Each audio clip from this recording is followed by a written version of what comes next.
Okay, so good morning, everybody, and welcome to the first session, the induction session for the June 2024 CIOB Chartered Membership Program. You're all very welcome, and can I say that for both those of you who are here live watching the webinar this morning, and also for those of you who are watching the recording back, whether that's close to the start date or indeed, as we will have some people joining the class for a little bit of time yet. So this session is really just to get you into the course, make sure that you have all the information that you need to get started. Most of you, I recognize a name because I've sent you an email, in some cases spoken on the phone, so it's nice to see you finally here. Also, I should say, if I have sent you a quote directly, I've also given you a link to a previous induction. So if you had the patience to watch that all the way through, you're going to see some of the same stuff again, only just obviously updated for this particular grouping. We have actually a very diverse and also excellent numbers for this particular program, which is actually good for all of us, because one of the things you'll hear me talk about is that we usually set up a WhatsApp group for those that are happy to use that. You don't have the benefit of sitting in a room with somebody and having a chat with them and so on. So when we do the WhatsApp group, it's not compulsory to go into it, but feel free to introduce yourself, tell everybody where you're from, what you do. And we have had some very good, useful WhatsApp groups over the years. Both for actually people sharing information and I still have WhatsApp groups that are, does anybody know a good scaffolding company in Norwich? These random questions go up and it's a good way of keeping in touch. But also when it comes to your coursework and assignments, particularly at the end, the WhatsApp group goes mad and everybody is very, very helpful, sharing valuable information. Maybe you have a question that you think is a silly question. We all know in life there's no such thing as a silly question. You maybe don't want to lift the phone to me or put an email out, but it's simple just to put it in the WhatsApp group. Listen, is anybody else struggling to log in, or any issue like that you have? So those will be things, and you will see people added to that gradually. We have about 30 of you kicking off the course today, which is pretty strong. There will probably be some added to that until the turn of the year. Also, what you notice, I'm just looking, there's 18 people online here this morning. That's pretty much par for the course. So as we've settled down in the kind of post-COVID era and got used to online training, it tends to be about a 50-50 split. That's about half the people attend the class live and about half the people watch the recording. And you will all probably have sessions where you're not able to log in live. That's fine. I encourage you, if you can get into the discipline of 10:30 on a Wednesday morning for an hour. It means you are disciplined to keep up with the sessions. You won't fall behind. You also have the opportunity to ask questions to the tutors, and there's going to be plenty of tutors in front of you, many who have great expertise, and obviously it's a bit more difficult to ask a question when you're just watching a recording. But for those of you who are completing the course predominantly just by watching the recordings back, don't be afraid to reach out in the WhatsApp group. Don't be afraid to come to me or any of the tutors directly if you have issues as well. You don't need to let us know specifically if you're going to be there or not, but it is useful sometimes when you get an invite from Victoria to click, yes, no, or tentative. There's enough of you, I think, in this group. There'll always be somebody online. I've only had it a very small number of occasions with small groups where I go on and I'm the only person there because everybody's busy that day. But I don't think that will be an issue with this group. Just to let you know as well, you'll get to know maybe a little bit more about some of your colleagues on this as we go through, but we have people from all over the UK, we have people from Ireland, and we have a couple of people from overseas as well. So we reflect that a little bit in some of our lectures. Some of our webinars are geographically specific, so you will see me talk about, sometimes, obviously most of your lectures are live like this. Sometimes we will give you a recording, and that might be because we have a different recording, say for Ireland, and a different recording for the UK as well. But that'll all be properly explained to you. So what I'm going to do for next 45 minutes probably, it'll take me going through this. This is kind of the program for this morning. Talk a little bit about training LMS and the team that's going to be delivering the webinars. Give you a bit of an induction into CIOB, talk in a bit more detail about the course and what you can expect. Introduce you to this year's project scenario. We have a new one. So I was just having a look through it yesterday myself for the first time. So I'll explain what all that is. Give you a little bit of information about the coursework and assessment. That's always the area that people have lots of questions about. You will find the webinars, I hope, pretty useful. And an hour goes in a blink. It's not like sitting in a classroom all day and trying to keep your concentration. So the webinars don't usually tend to be any issue within this course. There will be some that are more relevant to you than others. There'll be some that will be more useful and interesting to you than others.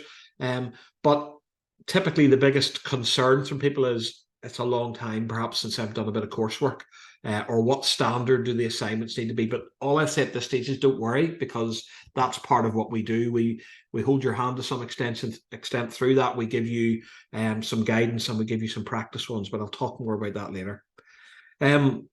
The good news is, despite the fact that there's books above my shoulder there and textbooks, I've been delivering this course for years, and I used to turn up at training centres and hotels and conference venues and stuff with a load of textbooks and say, folks, you should be really thinking of buying some of these. And I really do very little of that now, because practically everything you need is either delivered during the program or is available on the internet. There may be one or two books that I myself or somebody else recommends, but they are not a must. I certainly don't want to put anybody to expense of buying something, paying 30 or 40 quid for a book, and then it just sit gathering dust, which is what happens in a lot of cases. So most of your resources that I will be telling you about will be online resources. We'll just do a little confirmation about the dates and time. I'll mention briefly about what the stage is after you complete this course, which is the professional review. And I just also want to check that obviously everybody is properly registered for the course. Usual online etiquette, if you could keep your microphones, if possible, on mute while we are delivering. I'm happy to take questions as we go, or at the end of a session. Feel free to use the little button to raise your hand. If you're not familiar with Zoom, it's very similar to Teams. It should be pretty easy for you to find. There's also a chat facility. I realize that some of you may be double jobbing this morning. You might be answering emails and doing bits and pieces, or even running a site whilst you are doing this. I prefer it if you turn your camera on. There's nothing more demoralizing for a tutor than a screen full of blanks.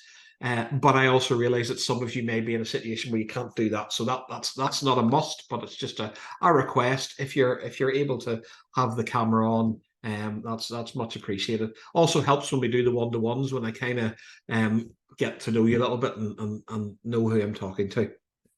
So that's what we're going to go through this morning. In terms of the team, you'll see quite a bit of me. You'll see a bit of my colleague Paul Andrews. I guess we are the two anchors for the course, if you like. So I've been in construction all my life. I was a contractor, I was a consultant, and I've been doing this for about 12 years now. So I've done a little bit of everything. I'm very involved in CIOB. Just stepped out of being the chair for CIOB in Northern Ireland, and I'm still on lots of their committees and so on. And that's what we try to introduce with your tutors. We're not academics. We are practitioners. We have people who either have worked in the sector recently, or in a lot of cases are still working in the sector. So you'll see some of these names. Sometimes we substitute people out, but You know, for example, Lorna there, you know, Lorna was quality manager with a big contractor, and she now runs her own quality consultancy. So, you know, she'll come in and give you a session on quality. We have an architect who comes in and talks about conservation and things like that. We have a former MD of a big construction company who will come in and talk to you a bit about the commercial side of things. So we have a lot of specialists, which is one of the benefits of running the course the way we do. It's quite easy to get somebody for an hour of their time. So in between myself and some of the more familiar faces, you will see a number of guest tutors as well.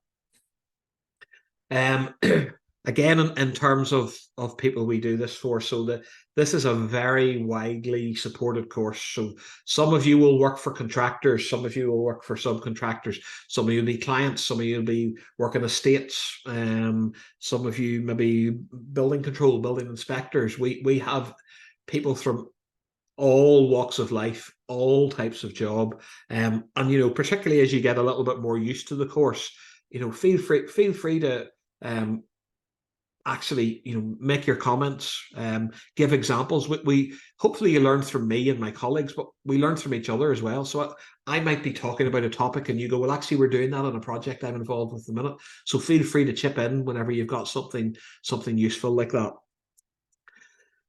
So you've signed up for the Chartered Membership Program, which is it's a learning process in itself.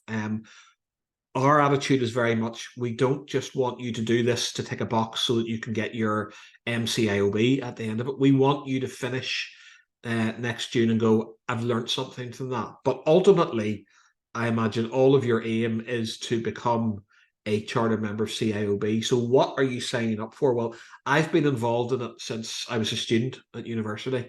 And as you've heard me say, I've been a contractor, a consultant, and an educator, and it's genuinely helped me at every stage of my career. It has been around for a long time. Okay, so if you look at 1834, it's, you know, 10 years time, they'll be looking at what are they going to do to celebrate 200 years in existence. So they're not a recent organization. What's always interesting for me when you look back at luckily they still have the records, what was talked about at their first ever meeting, contract conditions for a tender and an impending strike. So it kind of shows us we might have had, building sites might have looked very different in 1834, but we had the same problems. You know, we're all talking about skills shortages and contract conditions and stuff like that. So whilst we do get better at a lot of things, there's a lot of the problems that we still haven't resolved. It is very much a broad church in terms of its membership. So, you know, it has been renamed a few times there. At the start, it was probably predominantly contractors. Now it's very much more open to anybody who's working in the built environment in any sort of role. But something that, although the language is a little bit old-fashioned, I just want to highlight something they put in their original sort of aims to promote excellence in the construction of buildings. Let's just remember that for an hour each week you're away from your day job, which has got all sorts of pressures and budgets and restrictions on you.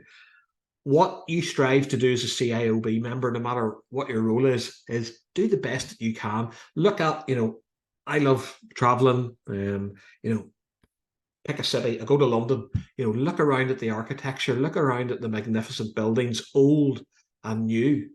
You know, somebody, whether it was 2 years ago or 200 years ago, put in a lot of work and effort and did the best that they could to deliver something that's still standing years and years later. You know, we all should think about that. Yes, we've all got, I've got to do this within the budget and I've got to make sure my company's protected and so on. But we also have to remember that we are building things that leave a legacy. You know, I came from a family construction company when I was a young boy. My grandfather used to bore me to tears going, we built this, we built that. Was, you know, I was sitting in the back of the car and he would point things out. But I sort of get it now. You have a bit of pride when you're involved in a project. You want people to see I played a part in that. So remember, that's what it's about. It's not about who can make the most money or, you know, who can win the most awards. It's about, do you do the best you possibly can contributing to the built environment? And also just an honourable practice in the conduct of business. We will discuss ethics, equality, diversity, inclusion. You know, we have to do the right thing. And unfortunately, there's a little bit of competing issues there in construction because, we all know it's a pretty cutthroat business. There's not huge profit margins that people can afford to be magnanimous. Oh, yes, okay, I'll concede to you in that, and that's no problem. I'll pay that extra amount. But that doesn't mean, whilst we have to be commercially astute, it doesn't mean that we can't treat people fairly. Okay, and that's a key part of being a member of the CIOB. Fast forward a little bit, obviously it does a lot of education, and I'll not bore you with all the stuff now, but CIOB delivers and accredits lots of courses, and I suppose the forerunners of what you're doing now probably goes back to about the 1950s and 1960s, and there's been lots of different reincarnations of it. Again, as I said, reflecting the membership, in the mid-60s, it was the Institute of Builders, so it was very much a home for people who were builders, whereas it changed its name to the Institute of Building. In other words, I'm a client, I'm a designer, I'm a consultant, I'm an estates officer, but I'm not a builder. So that's why it's the Chartered Institute of Building. It's a charity, and yes, you have fees to pay and you'll have a subscription to pay once you're in, but that is not for some shareholders to hand out to each other in dividends. Any surplus is poured back in, and the more you get involved with CIOB, the more you see what they do, follow them on their social media channels and so on, the more you'll realize just the types of things they get involved in, from promoting construction as a career in schools to I'm a trustee of the CIOB's charity, and we help people who've fallen hard times in the construction sector. So there's such a wide range of things, dealing with government, producing guidance documents and things. You'll see all that as your involvement with CIOB increases. It's very much an international organisation, so I was lucky enough last year to go to Sydney for the CIOB, what's called Members Forum, where about 100 of us representing places from all over the world got together, and there is a big membership in places like the Middle East, South Africa, Oceania, so Australia and New Zealand, and increasing in places like North America. So, I'm not saying you're all looking to do this, but I know lots of people who their CIOB membership has really helped them when they've maybe gone to relocate, work somewhere else. You've got a network of people that you can plug into when you move. Your qualification, your accreditation is recognized internationally, whereas perhaps a local qualification mightn't have the same authority. So it's very much an international organization. It has what is called a Royal Charter, which means that when you successfully complete this, you can call yourself a chartered builder, or more popular these days is a chartered construction manager. And not just any organization can do that. You'll be aware of chartered engineers, chartered architects, chartered surveyors, chartered accountants. So you will be a chartered builder or a chartered construction manager. And that's a big deal. Don't underestimate just what that means. And excuse me, organizations have to go through quite a lot of hoops and have some pretty strict rules to be able to do that. So that's why you'll hear more during the course of it, things like keeping your continuing professional development up to date, making sure you behave ethically, signing up to a code of conduct and things like that. Those are all requirements of holding a chartership. I mentioned about chartered construction manager, chartered builder. When I joined CIOB in the 1990s, probably, all I could choose was chartered builder, and that was okay because I was a builder then. But in 2013, they got permission to add the chartered construction manager, and that's where we see a lot of people from different disciplines within construction coming forward and choosing CIOB effectively as their home.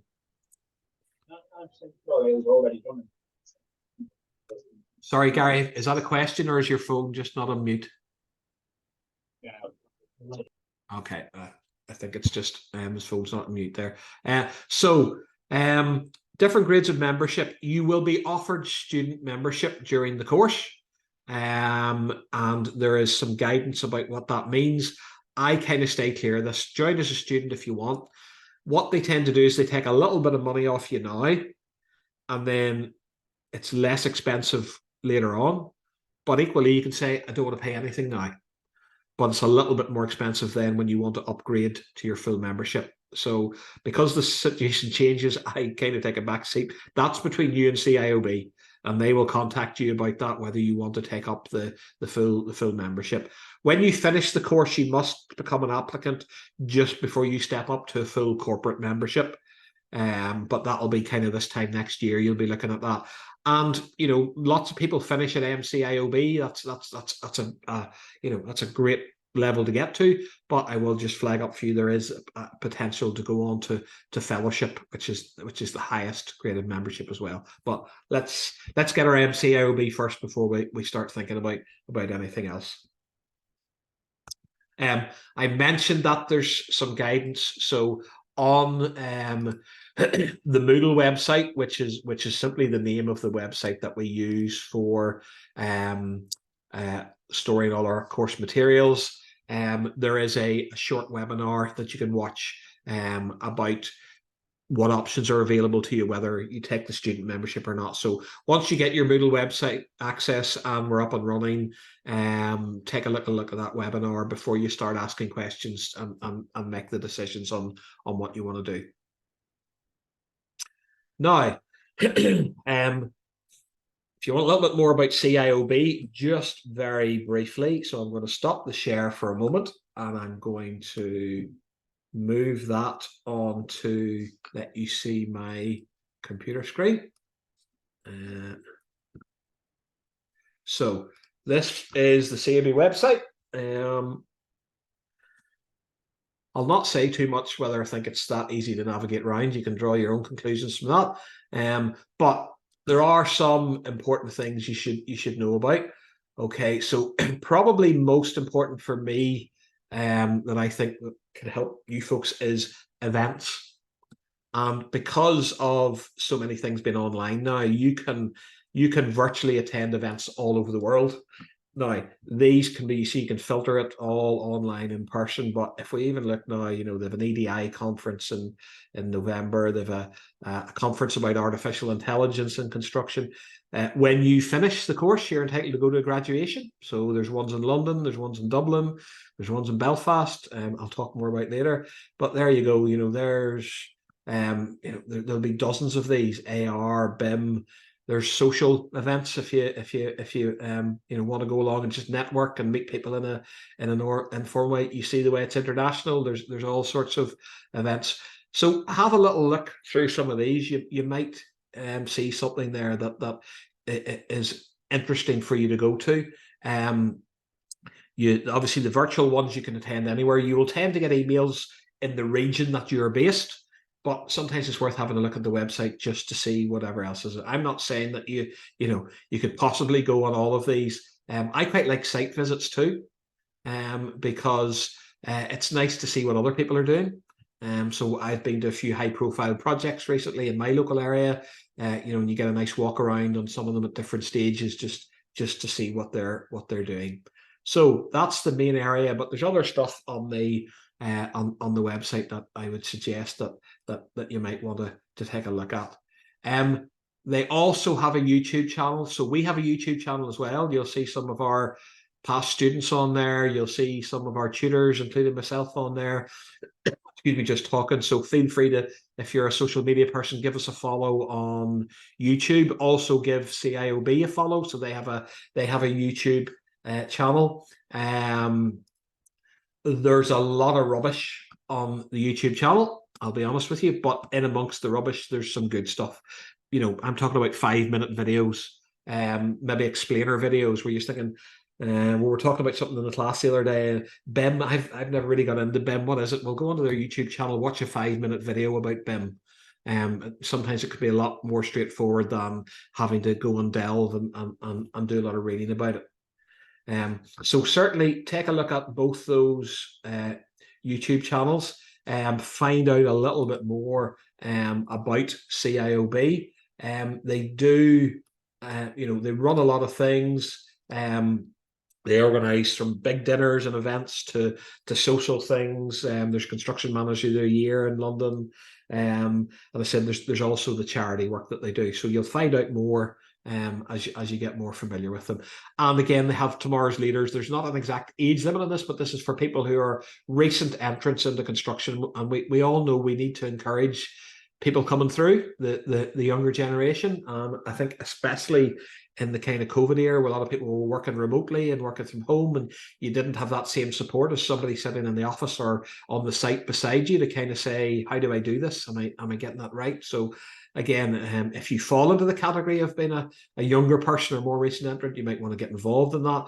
And equally, they're always looking for people to help mentor and help get involved. So that's a little bit about CIOB, and I will just see there's a question went up there about CIOB more influential than the RICS. Well, that would be a very controversial answer for me to give, no matter what I say, but you can draw your own conclusions. You may have seen they work together, by the way. There's a lot of stuff that CIOB and RICS and ICE, for example, that work together. I find quite a few surveyors coming down the CIOB route now, both particularly in contractors, but also even some in private practice. And obviously RICS had a few negative headlines in the last few years, and that has seen certainly a benefit in the increase in numbers in CIOB. But there is let's just say, a healthy relationship. And folks, some people have both. So just in case you are a QS, once you get your MCIOB, you do qualify to go for your RICS. RICS normally require you to have a degree, but they will also accept your MCIOB as a route to become chartered with them. And we run a program every year for people who want to then move on to the RICS. So if you're a QS or any sort of building surveyor, if that's something you're thinking about, obviously get this course over first, but then give me a shout and I can tell you a little bit more for those of you who might benefit from dual membership. Okay, so the course itself. So there are every week effectively is a different webinar, and sometimes it'll be difficult for you to actually pinpoint in some cases which module you're on, but there are 4 modules. There's a construction technology one, which is about the construction of a building. There's a general management one. There's one that joins together a bit of commercial stuff with construction business, but also some environmental stuff. And there is a health, safety, and well-being, which is probably the shortest one. So to give you examples of what's in that, now, most of these are live webinars, but for example, this year, I'll probably give you asbestos as a recording, because it's very unlikely you'll get an asbestos question this year, which you'll see whenever I show you the project. In the UK, we have the CDM regulations. In Ireland, we have the construction regulations. So that will probably be a recording. So those of you in the UK, watch the CDM video. Those of you in Ireland, watch the construction regs. The rest will be live webinars. And some of you might have done SMSTS, managing safely in construction, various health and safety courses. I'm not going to repeat that. Okay, this is not going to be a kind of back to school and do the whole health and safety stuff again. This is what you need to know to pass the course, and also very much looking at these topics more from a management perspective, which is what you've got to do for the entire program. Construction technology is quite varied. We have quite a good session on the planning process and building control. And then I suppose if you just work a typical building from the ground up, looking at geotech, the foundations, superstructure, cladding, with a good recording on MMC. Fire safety is obviously a very relevant topic at the minute. And then we also do a little bit about conservation and work to existing buildings. So that, if you're from a site background, that's probably mostly in your comfort zone. If you're maybe more office based, then that will be perhaps a little bit new to you for some of those things. You are qualifying to be a chartered construction manager. That means you need to know about construction, but it also means you need to know how to be a good manager. So there are some management topics, okay? So with sessions and things like digital construction, very much the people skills about managing people, managing teams, managing your supply chain, how to communicate with people. I mentioned about Lorna coming in and doing her quality session, a little bit about planning and programming. So those are more of what I would call the softer skills that you need to be a good manager. And then on the commercial side of thing, again, if you're the site background, you may not have got involved in these much. So we're not trying to turn a site manager into a QS or vice versa, but it's good that you know a little bit about what other people within an organization actually do. So that's things like procurement and commercial risk, and a bit about the legal and contractual side of things, a little bit about the financial side, valuations and stuff like that.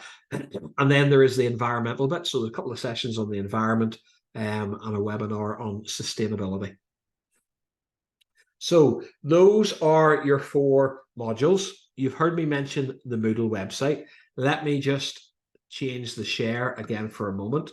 I doubt you've got access to this yet. Maybe some of you have. That's great if you have. But if you haven't and you've submitted your registration form to Victoria, you may well have access to this. Now, I'm showing you the previous course's website because it's populated. Your one doesn't have a lot of the stuff on it. It'll be added as we go. But once you get your Moodle website, take some time to familiarize yourself on the website. Some of the simple things like the main contact details and CIOB. Come to us first, but if there's a technical issue or whatever, those are the key people to go to. Audrey in particular does a lot of the general, like making sure you've got, if you forget your login code and things like that, Audrey's the person to go to. There's other things here. Well, it's just have a dip in and out of these. I'll highlight some for you, but there's things like there's a candidate's handbook in there and so on. So this is the course that started before the summer, and it finishes in a few weeks' time. So they've had obviously a number of the webinars. So there's webinar 1. So if I click into that, there is a copy of the presentation, and there is a recording of it. So if you miss a session, you go into the webinar, you click on it and you watch it, and you can download a copy of the presentation if you want. If you scroll down that, what you'll see is like there's construction business environment. So there were the lectures that we've had on those. So if you missed the procurement session, you click into procurement, there's a copy of the presentation, there's a recording of it. So as the weeks go by on this, and if you're joining this course late, follow it by numerical in numerical order. So watch webinar 1, webinar 2, webinar 3, and so on. So there are your different topics, and you kind of get used to navigating your way around. Also, we set practice questions. So there's like a management practice assignment. So you click into that, and there's a question about a job that's falling behind. And it's asking you how could you improve the motivation on the site, and how could you improve communication and productivity in the subbies. Now, we will have, before issuing that, we will have done sessions on those. So you'll have lots of material to go back to, and you can do a bit of research online. But that's a typical question, and that's a practice one that we set. So it'll tell you, that was set on the 30th of August, and it had to be handed in by the 25th of September. And as you get used to the website, you can actually, you type it and you upload it to this and submit it through this, and that's how you'll do it come June. So the more you practice and get used to it this way, the easier it will be for you in June. So Moodle is the site that we use. There's other things up there, so this is the project. Now I'll show you the project in a minute. It's not a museum facility. You've got a new project for June 24, but let me explain that to you in a minute. There's that presentation about understanding CMP membership. So you can watch that and decide, do I want to join as a student, and so on. Before I issue you with a practice assignment, there will be a session on assignment writing. So again, some people, particularly who join the course late, submit me an assignment, and I go, you haven't watched the video on assignment writing, have you? And they go, no, I haven't. And then when they watch it, they go, all right, there's some tips in there about how to put assignments together. And that's perfect timing. Alistair's asked about assignments getting marked. We review your assignments. We don't give you a mark, but we give you some pointers, and that's when you get your one-to-one. So you get set a practice assignment, give the tutor a couple of weeks after hand-in to get those marked. Victoria will send out a selection of time slots. It's first come, first served, but we will see everybody.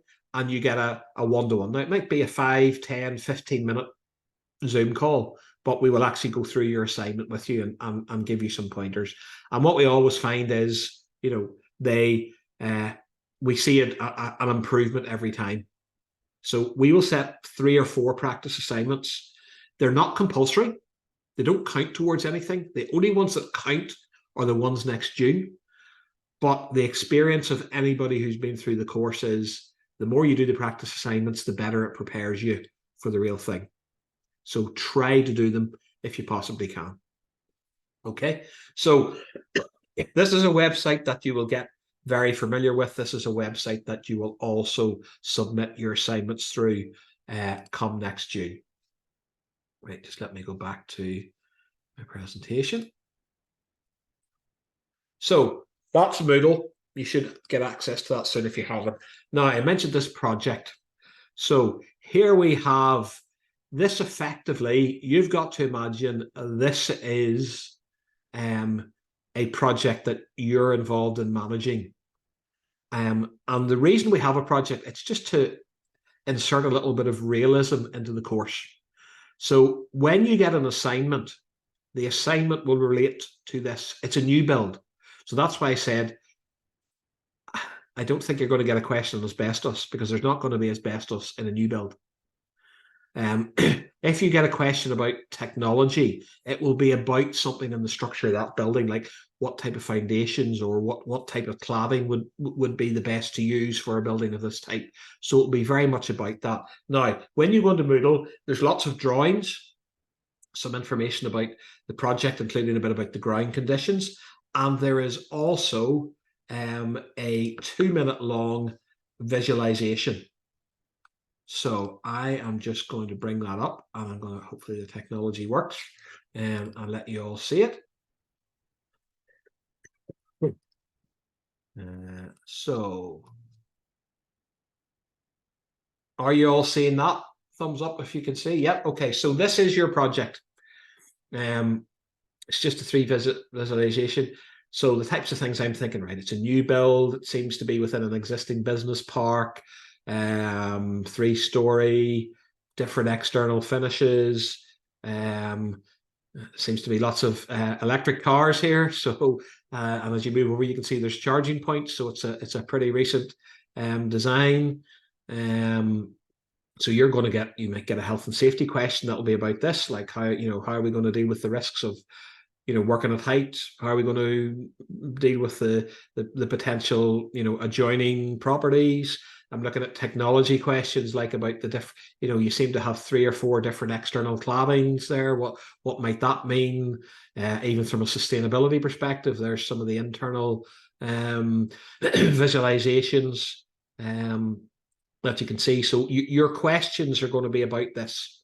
So you've almost got to imagine you are a project manager, a construction manager for this building. So when you're on Moodle, go into the project scenario, watch this visualization a few times, read all of the accompanying documentation, look at all the drawings and site investigation reports and things that are available, and get this into your head as if it is a project, excuse me, that you're going to be looking after, because your questions will come from it. And it gives you a bit of context. Okay, so when you're answering your assignments, you answer them about this.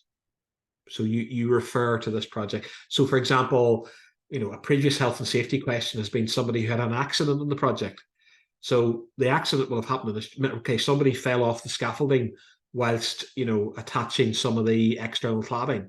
They might ask you to carry out an investigation of what you think happened. So you look at the drawings and you try to think what might have happened on a project like this.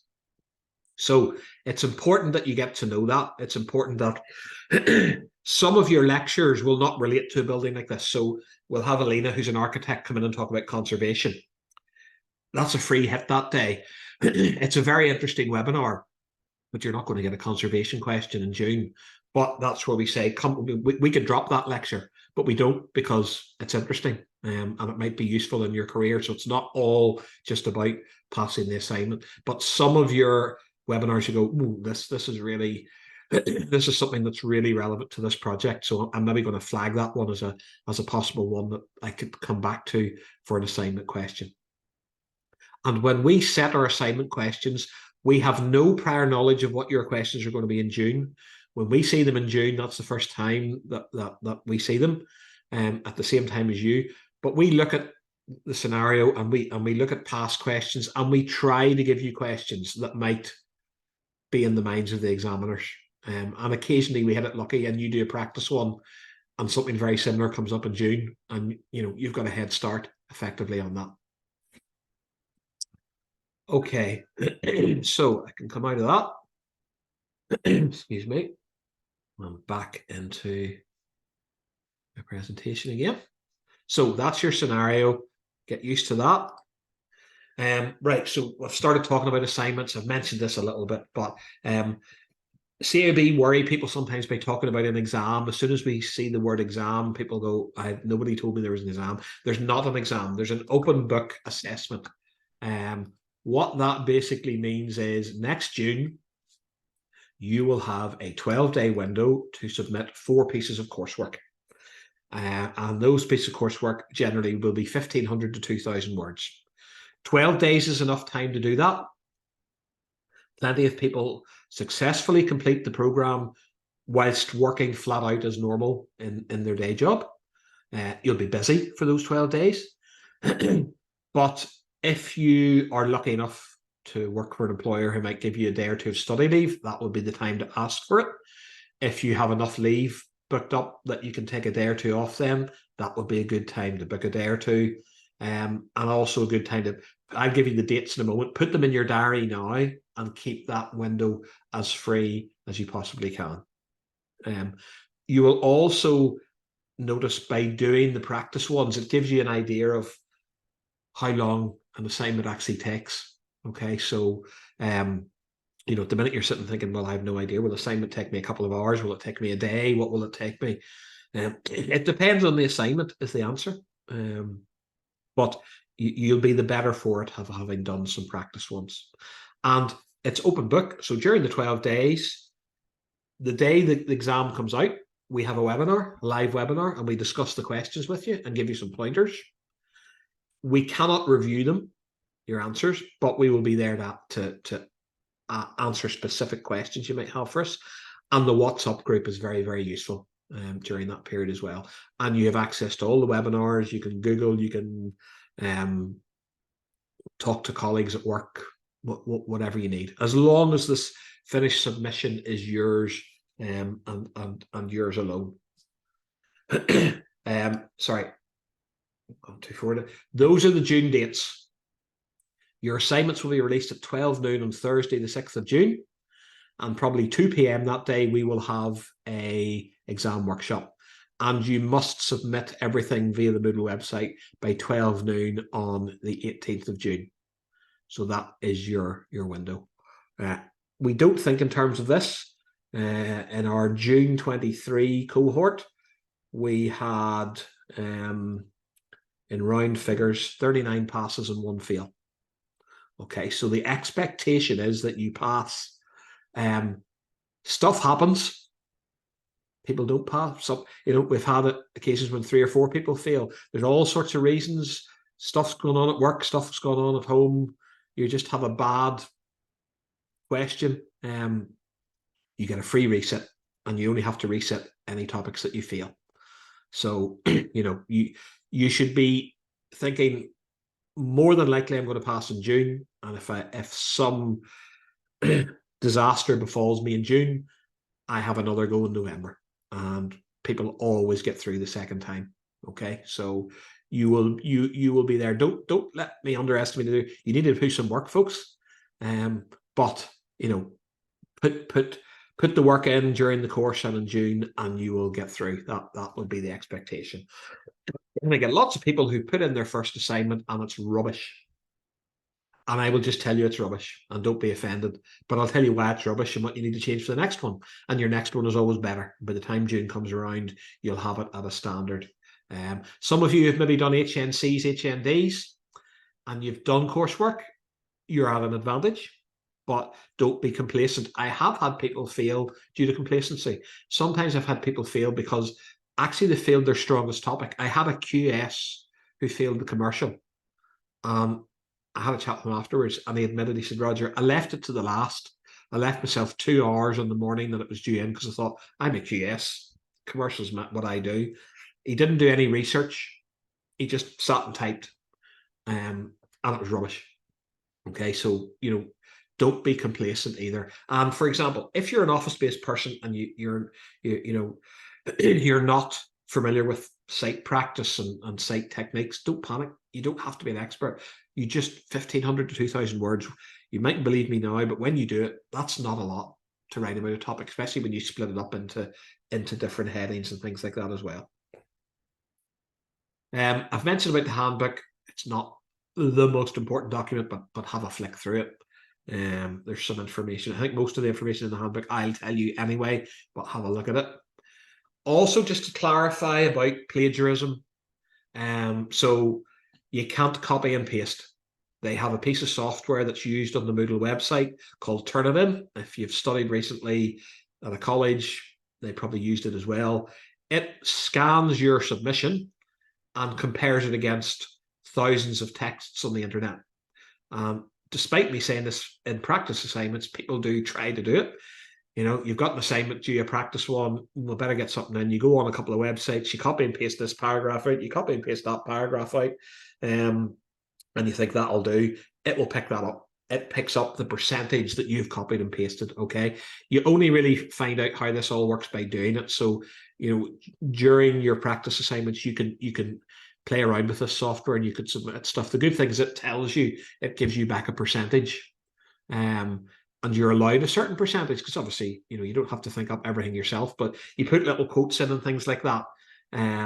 That's fine. But if you copy and paste big chunks, you're not going to get away with it.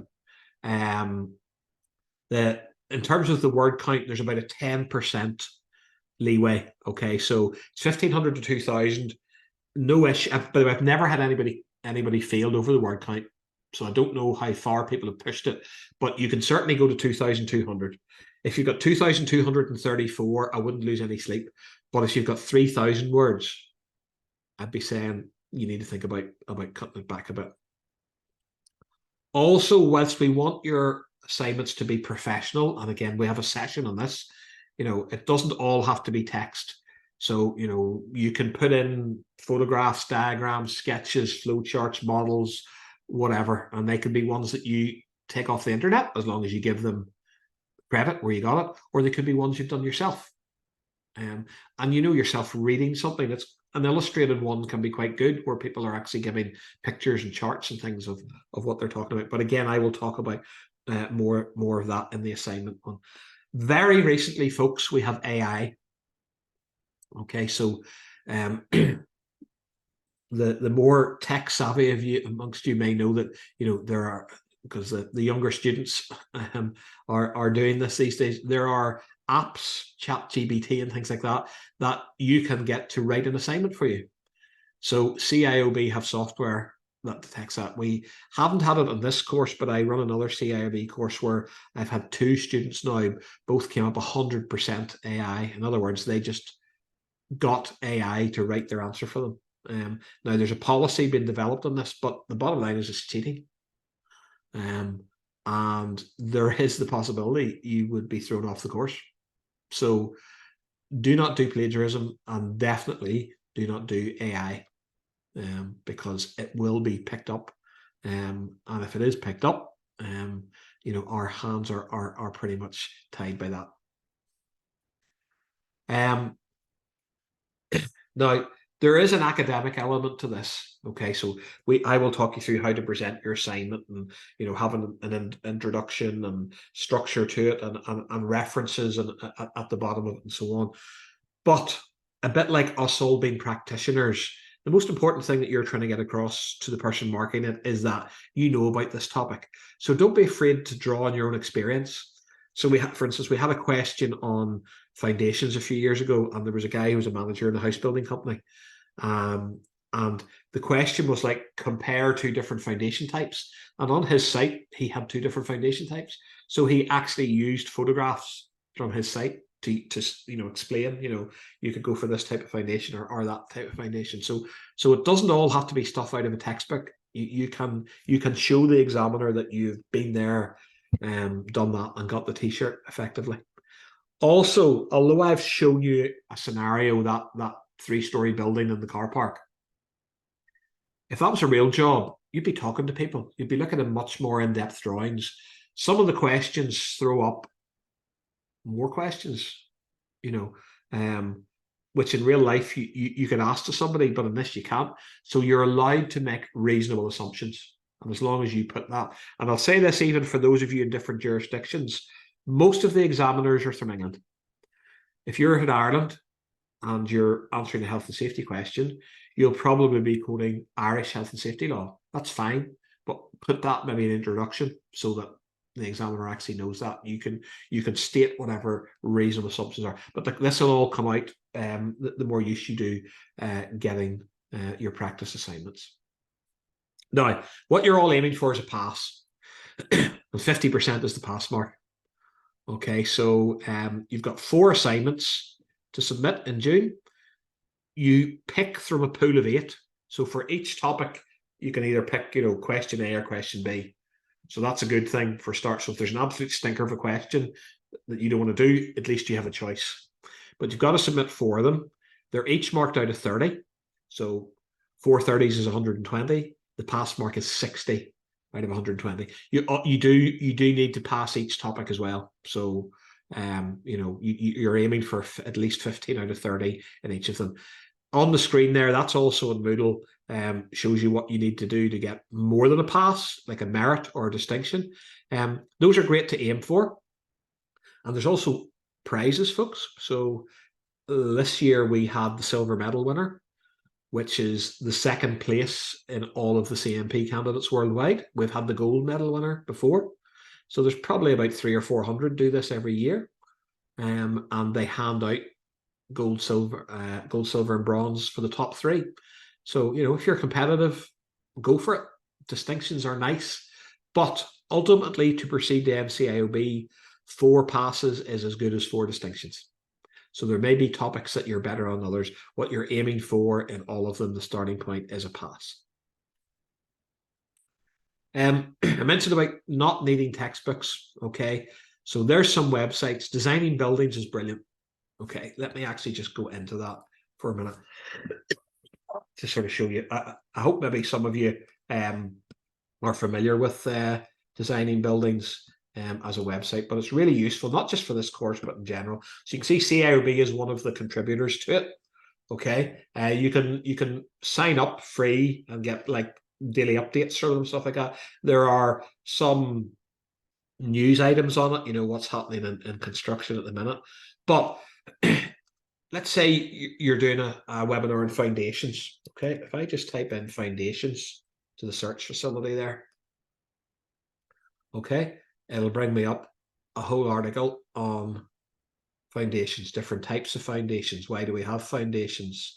And it will graphics about that. So if you're just looking at a basic overview on foundations, and obviously everything, excuse me, that is in blue there is you can click into. So what's a raft foundation? So we'll click into that, and there will be a more detailed article on what a raft foundation is. Okay, so just about anything relating to construction is in there. However, remember, everybody who does the course knows about this particular website.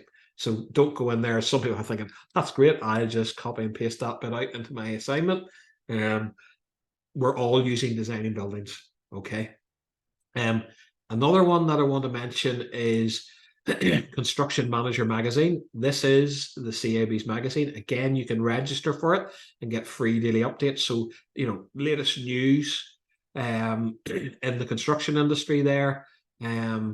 Also, we have past copies of the CIOB magazine.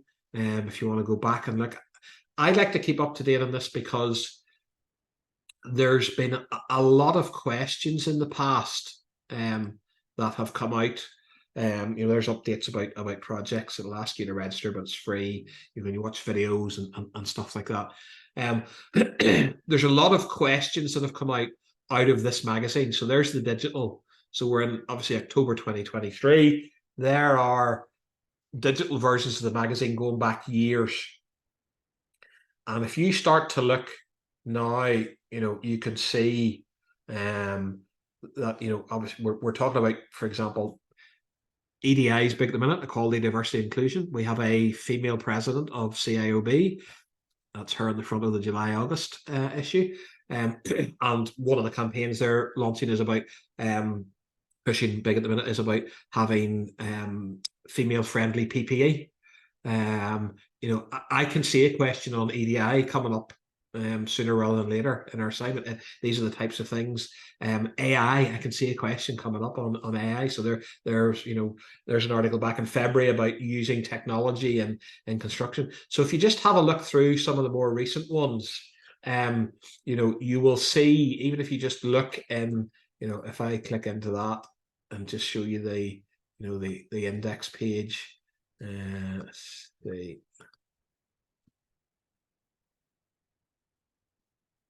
Maybe I can't. Oh, I can't. Yeah. So there's the contents page at the minute. RAC, okay, RAC.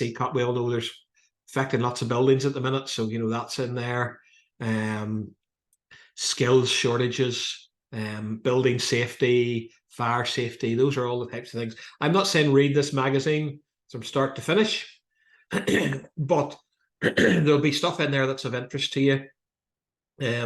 And there'll be stuff in there that might even appear in examination questions. So there's some of the things I've been talking about, the rack, concrete problems, the PPE and so on, working more closely with clients and things like that, upskilling people and so on. So definitely that's another one that I would suggest that you look at on a regular basis. So look, there's more sites there. They're of a similar vein. I'd just ask you maybe to have a look at them in your own time. Construction Inquirer's another magazine. If you're in Ireland, the Health and Safety Authority, or if you're in the UK, the Health and Safety Executive, there's a link to the CIOB's YouTube channel. Constructing Excellence has got a lot of useful resources on it. In Ireland, Construction News magazine and the CIF and the Irish Building magazine. Those are just a few, depending on what part of the world you're from, just to give you a little bit of information.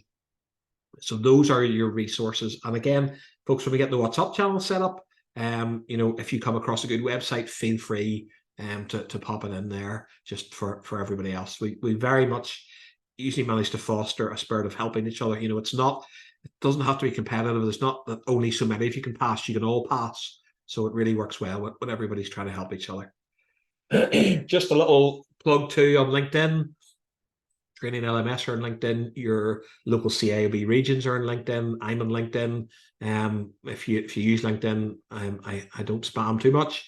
And Training LMS doesn't spam too much. We just put up sometimes stuff about the courses and maybe any articles that we think are useful.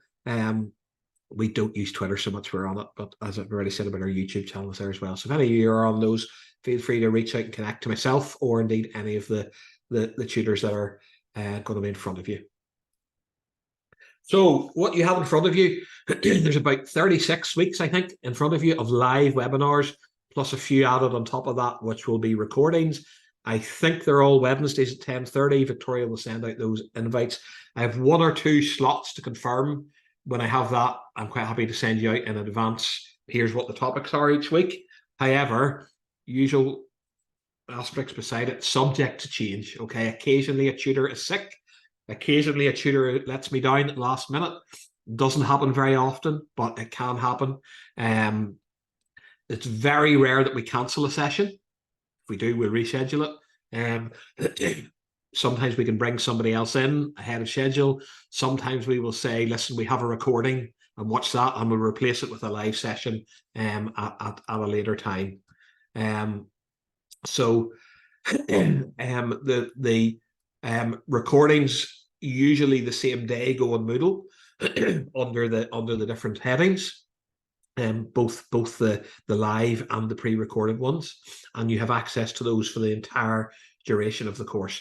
A reminder that you'll have a small number of one-to-one sessions with me and possibly another tutor, and I'll do my best to work around your diaries. And as I say, we will notify you when there is a geographical sensitive webinar where UK people should watch this and people in Ireland should watch a different one. So you'll get those invites out from Victoria.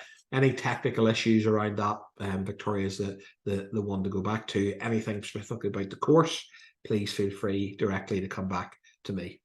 Just a reminder, this goes through to June. You won't get your results till August, but, and that's CIB market, that's out of my hands.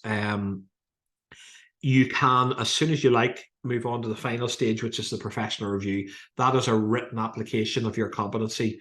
You can do that on your own, or you can use our assistance for that. I'll not bore you with the details of that now. We can come back and talk about that whenever you get June over. Some people just go, you know what, I'm taking the summer off and I'll start in September. That's fine. Some people say, no, I want to be chartered as soon as possible, and they go straight from finishing the course into submitting their professional review.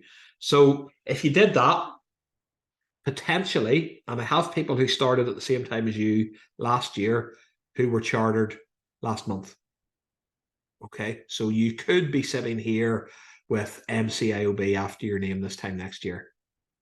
You may not. You may choose to take a bit of a break. You may take a bit longer to complete the professional review application, but that is doable. If you're wondering if you need it for a job or promotion, or just you like setting targets, 12 months. So October 2024 is not unreasonable. Just a final few words of encouragement, folks. This is a big deal that you're going for. You're embarking on something that will be chartered. The only other way you can be chartered with CAB is to have a degree. Okay, you're not going back to university for a few years. You're doing 36 webinars. That takes account the fact that you have got experience under your belt. Okay, that's why you can do this, but you need to keep yourself up to date. It's a little bit of short-term sacrifice. Honestly, you won't find a huge draw on your time between now and June. An hour a week and a little bit of background reading and the odd practice assignment. It is not going to take over your life, but give yourself a chance in June to do justice and do the assignments. You will not fail this course on the back of lack of knowledge. A lot of it will be confirmation of what you know. You'll sit through some webinars going, yep, I know that, but that was a useful update or refresh. There will be some new areas. People fail this course not because they don't know the topic, but because they don't write the assignments properly. So that's the key thing to practice. If you watch the webinars, if you do the practice assignments and take on board the feedback, you will pass come June. Simple as that. And that's your motivation. That was I think the largest group of those are all candidates that came through ourselves that graduated in one go from a few years ago. If you want the day out, you can have it. You can get the gown, bring the family along, and that I can tell you is when people actually realise. I was most recent when I was at was in May down in Dublin, and I chatting to a few of the people that I'd taken through and their families, and that's where the families sort of go. You know, you say you're doing a course at work, big deal. You know, is it a first aid course? Is it a manual handling course? Did you get a little certificate? Very good. This is a graduation. This kind of, you know, this is a big boost to your professional career. So if you can do it, go to one of these. That's the one in Dublin that I was at last year. That was a group of people from the one company that I went along to the graduation ceremony. So I try to make as many of them as possible to meet you in person, saying as all we do is talk over a screen for the next 6 months. So that's what's at the end of this, folks. Full chartered professionalism. And if I can just say, there's a little form, it maybe looks not 100% like that. I think there's a more updated version of it, but that's the Moodle registration form. So if Victoria has sent you one of those and you haven't got it back yet, the sooner you get that back, then the sooner you have access on Moodle. Just a quick one for those of you who aren't live today. If you're watching this video after November 2023, watch this video, then drop me an email to agree a program to get caught up. Keep in contact. Ignore the dates that everybody else has been given for their practice assignments. We'll agree at a different sort of dates. The most important thing is after you've watched this video, this tests to see who watches through to the end. So drop me an email if you're starting this class later than November 23. And folks, that is our induction done and dusted. I've gone a few minutes over. Apologies for that. But it's important that I get through everything that I need to. So we've had a few questions in the chat. I think I've addressed most of them. Has anybody got any questions that they'd like to add on top of anything we've covered this morning? Can I ask a quick favor for those who are still there and are okay to do this? Can I do the obligatory screenshot for my LinkedIn to welcome another group of you? So if you're happy to be on camera, can I ask you to turn your camera on for a second if you're there? And I'm willing to do it. Anybody else able to turn the camera on? Okay. So big wave, folks. Thank you very much. Great. That's good. So if any of you add me on LinkedIn, feel free, just so that I can tag people and things like that. That is our session this morning. I'm going to stop the recording.